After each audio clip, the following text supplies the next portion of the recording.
Hi, excuse me. I have to do something different. I normally use my laptop and talk from there, but I don't know why I'm having technical difficulties. But I'm going to do this anyway. Hi, thank you for tuning in. Doonsky, I am Doonsky. It's an old childhood nickname I like to use. But anyway, the Devil Don't Stop No Show.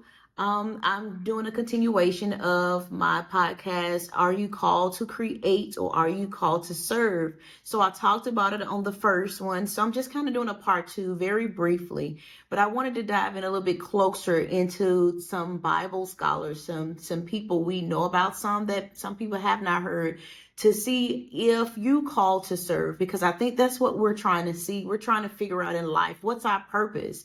And are we called to create? Meaning, are we called to build? Are we called to form, to lay foundation? Are we called, whether that business or that ministry? Or are you called to serve by using your gift of giving, using your gift of prophecy, by using your gift of encouragement, motivation, whatever that is? We are called to do something. We are here for a purpose. And I think once we figure out what we're called to do for us, if we're called to serve or called to create, then we can begin to see in what area it is, because we all here for a reason. We are all here for a purpose.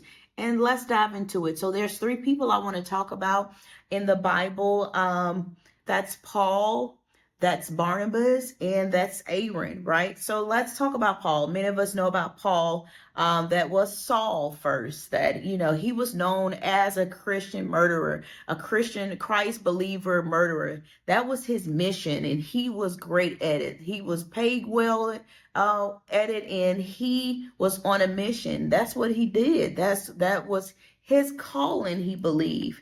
And when you think about it, may have been. So it may not have been the right calling from God, but he felt that was his mission. He was for it. He hated it. And that, I believe, the devil used him. But guess what?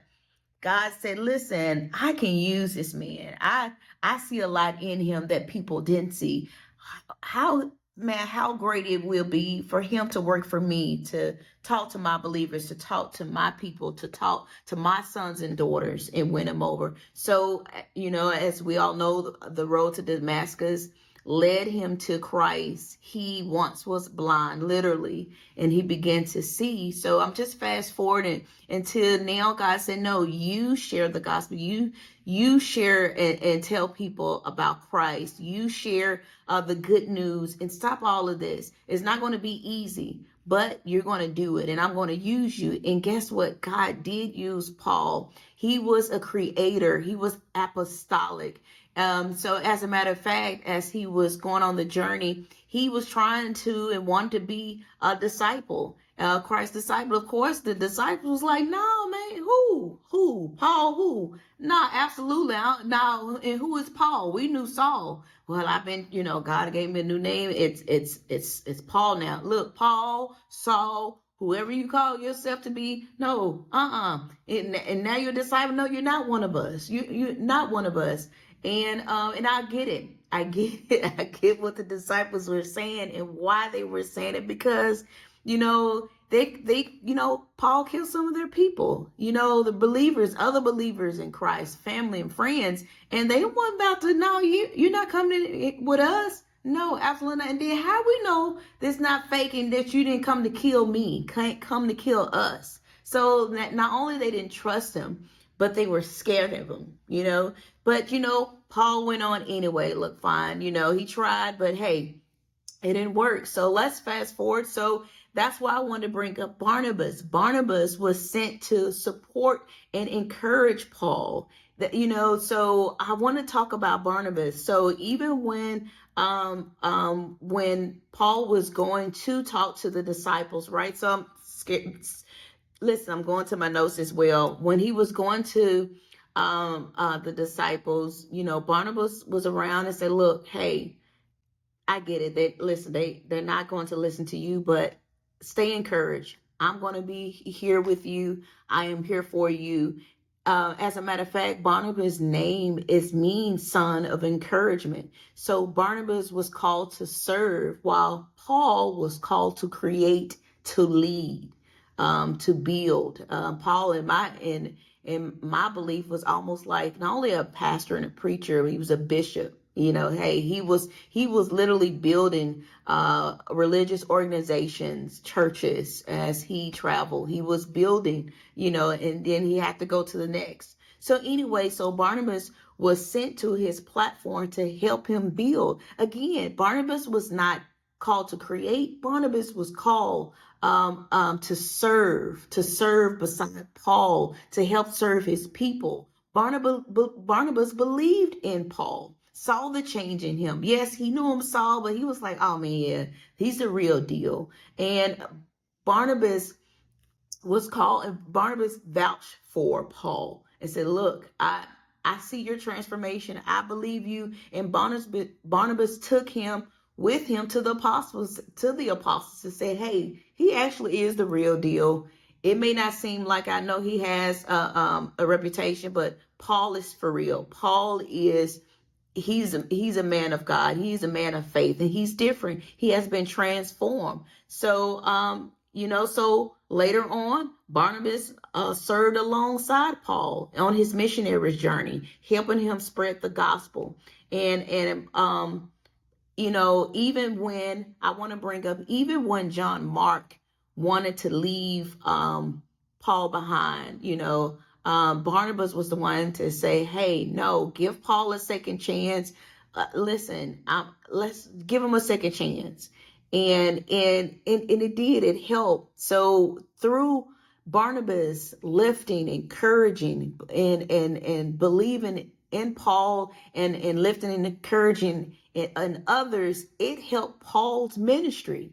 Barnabas' story reminds us that some are called not to lead from the front, but to support, to empower, and to believe in those who do. His legacy is proof that serving others is a powerful calling. It is. It is one within itself. So even if you're not up front, even if you're not in front of the camera or on stage or whatever the case may be, your calling is powerful, if not more so, So I wanted to bring that up. And so now that we talked about Barnabas and his meaning, let's talk about Aaron, right? So Aaron was called to serve beside another leader, Moses, right? So we know Moses, that he led his people where he came from and everything. But Aaron was there to serve Moses as a spokesman and support. Because, Moses, he didn't believe in himself because of his speech impediment, because he didn't talk right. He just didn't have enough confidence in himself at times. And that's where Aaron came in. As a matter of fact, God called Aaron to serve and be beside Moses to lead his people.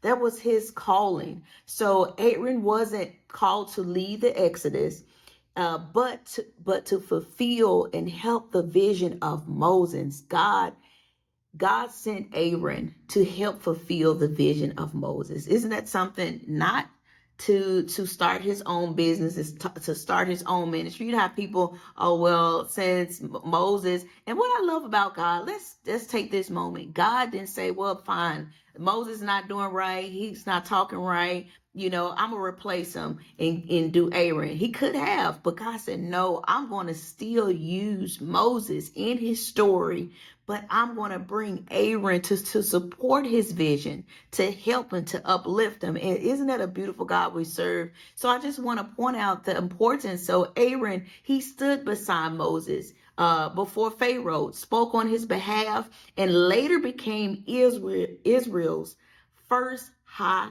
priest, leading in worship and in spiritual order. Aaron was called to serve beside Moses. Matter of fact, God showed him, say, this is where I want you to be, not to try to get ahead of Moses, not to try to go behind his back and start your own people. And I think that's a lot of people doing. I'm not going to start anything. A lot of pastors now really wasn't called to pastor and leadership, but because they feel like they can do better and they want to do their own thing, and they're just going off flesh and, oh, I can sing better. Oh, I can do the music department. I've seen it. Listen, I'm from Memphis. I've seen it. And not only just Memphis, not a Memphis thing, but I'm just saying Southern, we Bible, we're church, every corner. It's every church like Walgreens on the corner, okay? So I'm not telling you lies. But Aaron's story shows that some are divinely called to stand beside the visionary, not to lead, but to stand beside, using the gifts to serve, to strengthen, and to carry out God's plan without needing the spotlight, without asking for the spotlight, without going after the spotlight. So I just wanted to bring that up and to make it known and to encourage the people that feel like, oh, since I'm not in the light or not on stage or not up front in the spotlight, that they are not important, that they shouldn't be seen or heard. You are. That is a calling. A calling is a calling, whatever it is. I spoke in my first video that a calling is not about being up front. A calling, as it said in Romans chapter 12, that it can be to serve, to prophesy, to preach, to to give that calling, that gift, to use the gift that God has called you to use. Okay, so I just wanted to bring out all of those. I think each person is strong in its journey, and rightfully so. Whatever God called them to be, that's Paul, Barnabas, and Aaron are all great men of God that God has used. We have a leader and a creator and a server. So wherever you're called to do it under the obedience and anointing of God.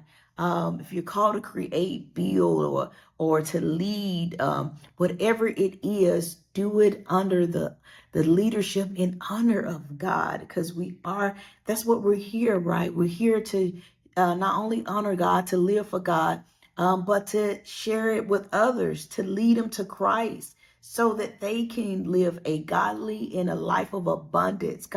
Jesus said that he came that we might have life and have it more abundantly, but also to go to heaven to be with Jesus. Hell really wasn't created for us. But listen, if you do not have Christ in you, I'm sorry. Heaven is not going to be your home, okay? But with that being said, thank you for listening. Please like, subscribe, and share. Comment if you want another podcast concerning Call to Serve or something different. And if you want to give, feel free, however the Lord lay on your heart. But again, stay faithful, stay bold, and stay keeping your light shiny in whatever you're called to serve, wherever that may be. Love you. Be blessed. This is Dunsky. Bye.